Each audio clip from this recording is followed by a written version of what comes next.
হরে কৃষ্ণ। আজকে আমি বানালাম গোপালের জন্য সুজি দিয়ে কেক। তো আপনারা দেখুন আমি কিভাবে তৈরি করি। এই যে দেখুন, প্রথমে নিলাম 2 কাপ সুজি। সুজিটা দিয়ে নিলাম। এখন দিব আমি চিনি।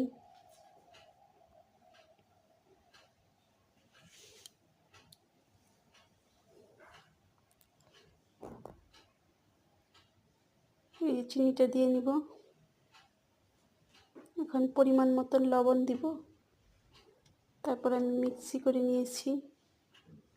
এখন এটার মধ্যে দই মিক্স করব। তারপরে ফরচুন অয়েল, তারপরে দিব পরিমাণ মতন দুধ, বেকিং পাউডার আর দিব বেকিং সোডা। এখন এটা দিয়ে আবার মিক্স করে নিব।